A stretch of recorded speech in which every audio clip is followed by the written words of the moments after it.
Smart Ahmednagar news. Ahmednagar प्रतिनिधी। तहसीलदारांचा आदेश होऊनही गोगरगाव तालुका नेवासा येथील गट नंबर 255 मधील रस्ता खुला केला जात नसून या त्रासाला कंटाळून एकाने आत्महत्येचा प्रयत्न केलेला असताना प्रशासनाने याची गांभीर्याने दखल घेऊन सदर रस्ता खुला करून देण्याची मागणी रिपब्लिकन पार्टी ऑफ इंडियाच्या आठवले वतीने करण्यात आली आहे। या प्रकरणी रिपाईचे जिल्हाध्यक्ष सुरेश साळवे यांच्यासह पीडित कुटुंबियांसह शिष्टमंडळाने निवासी उपजिल्हाधिकारी राजेंद्र कुमार पाटील यांची भेट घेऊन निवेदन दिले। तर रस्ता खुला न झाल्यास 12 फेब्रुवारीपासून जिल्हाधिकारी कार्यालयासमोर उपोषण करण्याचा इशारा दिला आहे। उपसंपादक शुभदा भिकार दिवे, ब्युरो रिपोर्ट, स्मार्ट अहमदनगर। तालुक्यातील गोगरगाव येथे गट नंबर 255 मधील जागेमध्ये तहसीलदार नेवासा यांनी 2 वर्षापूर्वी रस्ता देण्याचा आदेश केला होता। रस्ता देण्याचा आदेश करून सुद्धा तो रस्ता खुला करून देण्यात आला नाही। त्या ठिकाणी तहसीलदार आणि गटविकास अधिकारी यांनी पंचनामा करून कागदोपत्री रस्ता खुला केला असं रेकॉर्ड तयार केलेला आहे। हे मागासवर्गीय कुटुंब आहे आणि या कुटुंबाला 2 वर्षापासून या लोकांचा त्रास सहन करावा लागत आहे। त्यामुळे आज आम्ही निवासी जिल्हाधिकारी राजेंद्र पाटील यांना भेटून रिपब्लिकन पक्षाच्या वतीनं निवेदन देण्यात आलेलं आहे। जर हा रस्ता 8 दिवसात मोकळा नाही केला तर रिपब्लिकन पक्षासह त्या कुटुंबियांच्या सोबत 22 फेब्रुवारी रोजी कलेक्टर ऑफिस समोर आम्ही उपोषण करण्याचा इशारा निवेदनामध्ये दिलेला आहे। या कुटुंबातील मुलाने त्या लोकांच्या त्रासाला कंटाळून आत्महत्या करण्याचा प्रयत्न केला होता।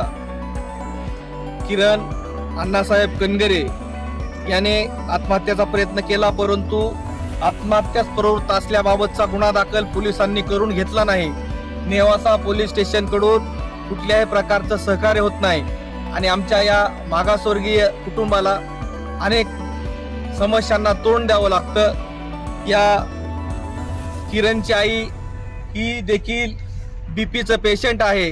त्यांना सुद्धा खूप मोठ्या प्रमाणात मानसिक त्रास होतो। त्यांना सुद्धा त्यामुळं हॉस्पिटलमध्ये ॲडमिट करण्यात आलं होतं।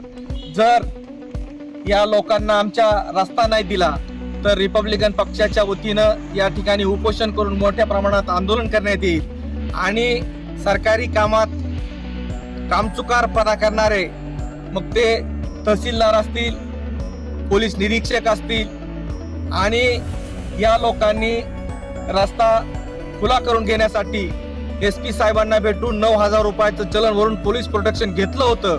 पोलिसांसमोर देखील आमच्या लोकांना मारहाण व शिवीगाळ करण्यात आली, पोलिसांना दमबाजी करण्यात आली, तरी सुद्धा पोलिसांनी कुठल्याही प्रकारचं ऍक्शन घेतलं नाही। त्या ठिकाणचे तत्कालीन PI यांनी ह्या लोकांना तुम्हाला रस्ता मिळू देणार नाही, आर्थिक फायद्यासाठी आमच्या लोकांवर ज्यांनी अन्याय अत्याचार केला त्या सगळ्यांची चौकशी झाली पाहिजे आणि त्यांच्यावर गुन्हा दाखल केला पाहिजे, ही रिपब्लिकन पक्षाची मागणी आहे।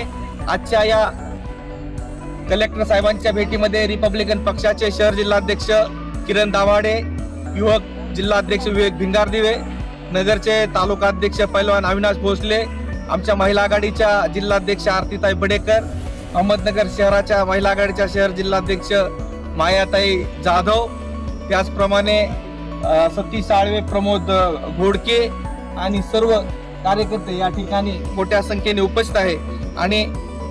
आणि ज्या कुटुंबावर अन्याय झाला ते सर्व कुटुंबीय, यामध्ये शकुंतलाबाई कनगरे, किसन कनगरे, सतीश कनगरे, कुमारी संदेश कनगरे, प्राप्ती कनगरे, प्रीती कनगरे, प्रेम कनगरे, भाग्यश्री कनगरे, मनीषा कनगरे, लक्ष्मण छबुराव कनगरे, एवढे हे कुटुंबीय या ठिकाणी आज आमच्या सोबत आहेत आणि संपूर्ण कुटुंबाला आम्ही सोबत घेऊन जर रस्ता खाली नाही केला, हा रस्ता ग्रामपंचायत निधीमधून दलित वस्तीच्या सुधार योजनेतून मंजूर आहे, तो रस्ता देखील केला पाहिजे।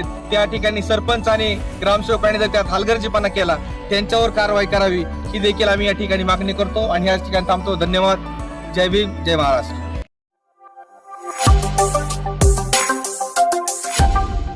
Smart Ahmednagar news.